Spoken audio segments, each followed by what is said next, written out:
Hello friends, আশা করি সকলেই ভালো রয়েছেন। আপনারা যারা 2022 ও 2023 সালে প্রাইমারিতে টেট কোয়ালিফাই করেছেন এবং বর্তমানে ইন্টারভিউর জন্য প্রস্তুতি নিচ্ছেন, আপনাদের যখনই ইন্টারভিউ প্রসেস কমপ্লিট হবে এবং তারপরে যে ফাইনাল মেরিট লিস্ট পর্ষদ বের করবে, সেখানে আপনাদের কাট অফ মার্কস কতটা যেতে পারে এই বিষয়টি আজকে এই ভিডিওর মাধ্যমে আলোচনা করা হবে।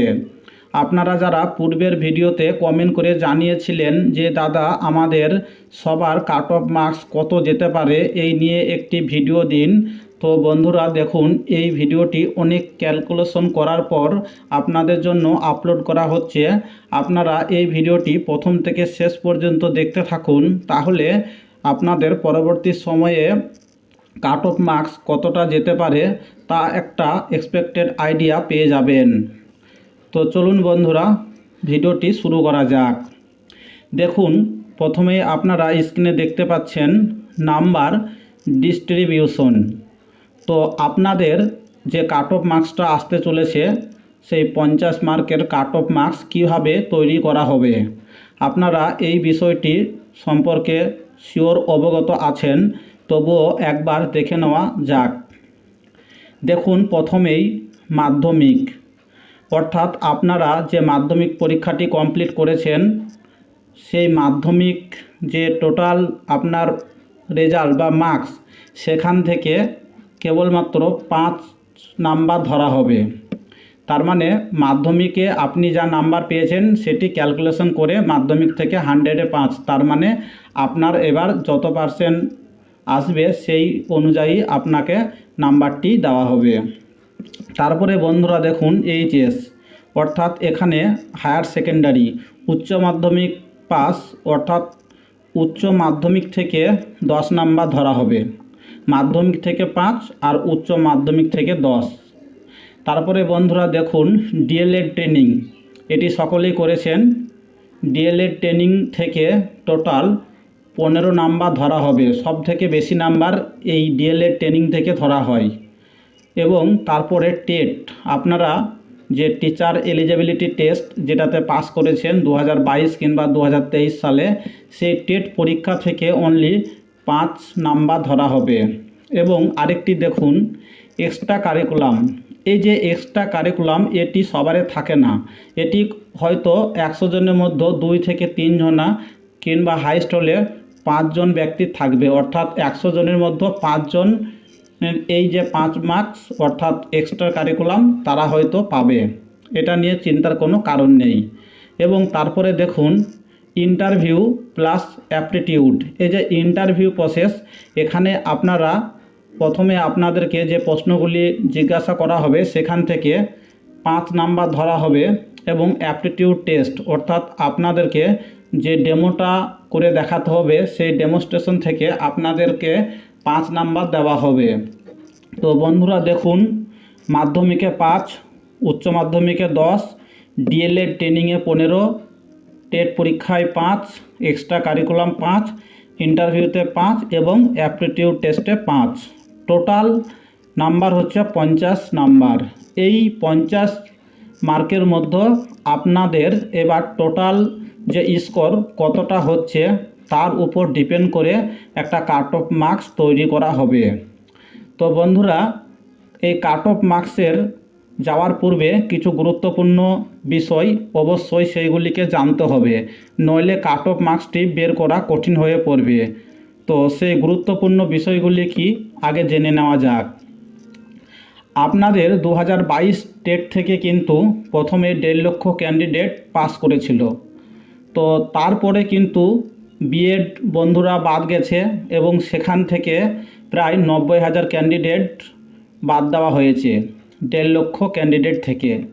বন্ধুরা তখন 60,000 মতো ক্যান্ডিডেট ছিল, কিন্তু পরবর্তী সময়ে এনআইওএস থেকে যে সমস্ত বন্ধুরা ডিএলএড কোর্সটি করেছিলেন 18 মাসের জন্য তাদেরকেও বাদ দেওয়া হয়েছে এবং তাদের সংখ্যাটা প্রায় 30,000-এর কাছে ছিল। তো বন্ধুরা দেখুন যদি 60,000 থেকে 30,000 ক্যান্ডিডেট অলরেডি বাদ চলে যায় তাহলে থাকে 30,000, অর্থাৎ 2022-এ রিফ্রেশ যে ক্যান্ডিডেট, সেই ক্যান্ডিডেট সংখ্যা কেবলমাত্র 30,000। বন্ধুরা, তার মধ্যে 2017 যে ক্যান্ডিডেট ছিল, অধিকাংশ ক্যান্ডিডেট বর্তমানে জব পেয়ে গেছে, হয়তো 1000 থেকে 1500 ক্যান্ডিডেট বর্তমানে রয়েছে এবং 2014 থেকে বেশ কিছু ক্যান্ডিডেট রয়েছে। বন্ধুরা, এর পরবর্তী সময়ে 2023 যে টেট পরীক্ষাটা নিল পর্ষদ, সেখানেও প্রায় অনেক ক্যান্ডিডেট পাস করবে। মিনিমাম যদি ধরা হয় যে কতটা ক্যান্ডিডেট পাস করতে পারে, ধরুন 25,000 ক্যান্ডিডেট পাস করবে। তার মধ্যে বন্ধুরা 10,000 ক্যান্ডিডেট কেবলমাত্র আপনাদের সঙ্গে ইন্টারভিউ প্রসেসে অংশগ্রহণ করবেন। তার কারণ হচ্ছে, দেখুন, 2017, 2014 এবং 2022 এবং 2023 অর্থাৎ টোটাল যে ক্যান্ডিডেট সবাই কিন্তু অলরেডি 2022, কেউ 2017, কেউ 2014-তে পাস করে রয়েছে। তাই যদি 25,000 ক্যান্ডিডেট এর পরবর্তী টেট থেকে পাস করে, তবুও কিন্তু 15,000 ক্যান্ডিডেট তারা কিন্তু অলরেডি এর পূর্বে টেট কোয়ালিফাই ছিল এবং ওই ক্যান্ডিডেট কিন্তু 2022-এ ঢুকে রয়েছে। তাই তাদেরকে তো আর ডবল করে ধরা যাবে না, কারণ একবার কোনো ক্যান্ডিডেট যদি 2017 কিংবা 2014 বা পরবর্তী সময়ে 2022 কিংবা 2023 টেটে কোয়ালিফাই করুক না কেন, সে কিন্তু একবারই ইন্টারভিউ প্রসেসে অংশগ্রহণ করতে পারবে। তো তার মধ্যে বলি বন্ধুরা, তাহলে আপনাদের যদি 30 আর এধারে ধরেন 10, তাহলে 40 হচ্ছে এবং 17 যে ক্যান্ডিডেট সেটি বাদই দেন, কারণ অলরেডি 9,533 জনকে পর্ষদ নিয়োগ করে দিয়েছে এবং বাকিটা খুব তাড়াতাড়ি নিয়োগ করে দেবে। তাহলে ধরুন এক্সপেক্টেড আইডিয়ায় আপনাদের যে ক্যান্ডিডেট সংখ্যা সেটি হচ্ছে প্রায় 40,000। এবার বলি বন্ধুরা, পর্ষদ ভ্যাকান্সি কত দিতে পারে। দেখুন, আপনাদের 2022 কিংবা 2023-এর যে ইন্টারভিউটা নেবে পর্ষদ, তার জন্য পর্ষদ এখনও পর্যন্ত ডিপিএসসি থেকে যে ভ্যাকান্সি লিস্ট সেটি কিন্তু চেয়ে পাঠায়নি। অবশ্যই আর কিছুদিন পরেই সেটি চেয়ে পাঠানো হবে। তো এখন বর্তমানে 4 বছর হয়ে গেল 2017 টেটের পর যে সময়টি পর্ষদ এখন পেল। তো প্রতি বছর 4,500 করে টিচার আমাদের যে ওয়েস্ট বেঙ্গলে স্কুলগুলি রয়েছে সেই স্কুল থেকে রিটায়ার করা হয়। তা বন্ধুরা দেখুন, যদি 4 বছর পর্ষদের হাতে টাইম থাকে, তাহলে কিন্তু 4 4 16 আর 16 অর্থাৎ আরও 2000 ধরুন, প্রায় 18,000 মতো ভ্যাকান্সি পর্ষদের হাতে এখন আছে এবং আগের কিছু ভ্যাকান্সি ছিল বন্ধুরা। এবং পরবর্তী সময়ে আপনাদের জন্য আবারও পর্ষদ যখনই ভ্যাকান্সি লিস্ট চেয়ে পাঠাবে, সেখানেও প্রায় নতুন ভ্যাকান্সি 10,000 মতো সৃষ্টি হতে পারে। ধরুন টোটাল যে ভ্যাকান্সি পর্ষদের হাতে এসে থাকবে সেটি হচ্ছে প্রায় 30,000-এর কাছাকাছি। যদি পঞ্চম শ্রেণী অ্যাড হয় তাহলে তো কোনো কথাই নেই, হিউজ পরিমাণে ভ্যাকান্সি দিবে। কিন্তু যেহেতু ওটি এখনও পর্যন্ত অ্যাড করা হয়নি, তাই এক্সপেক্টেড আইডিয়ায় বন্ধুরা ধরুন যে আপনাদের জন্য পর্ষদের হাতে ভ্যাকান্সি এলো 30,000 এবং পর্ষদ তো কখনোই টোটাল ভ্যাকান্সি দেবে না, তাই আপনাদেরকে ভ্যাকান্সি দেবে ধরুন 20,000। তো 40,000 ক্যান্ডিডেট, 20,000 ভ্যাকান্সি, তার মানে বুঝতে পারছেন একটা সিটের জন্য 2 জন ক্যান্ডিডেটকে লড়াই করতে হবে। তো বন্ধুরা বলে রাখি, যাদের কাট অফ মার্কস অর্থাৎ যারা জেনারেল ক্যান্ডিডেট হিসেবে রয়েছেন, আপনাদের যদি 23+ কাট অফ মার্কস থাকে, অবশ্যই আপনাদের ইন্টারভিউতে একটু ভালো পারফর্ম করলেই চাকরি পাওয়ার চান্স আছে। এবং জেনারেল যদি 23+-এর নিচে হয় তাহলে তার চাকরি পাওয়াটা কঠিন। তো বন্ধুরা চলুন এবার 40,000 যে ক্যান্ডিডেট এবং 20,000 ভ্যাকান্সি ধরে দেখে নেওয়া যাক আপনাদের কাট অফ মার্কস কত হতে পারে। তো বন্ধুরা, আপনারা যারা জেনারেল ক্যাটাগরিতে রয়েছেন, আপনাদের জন্য যে কাট অফ মার্কসটি এবার দাঁড়াবে সেটি হচ্ছে 32।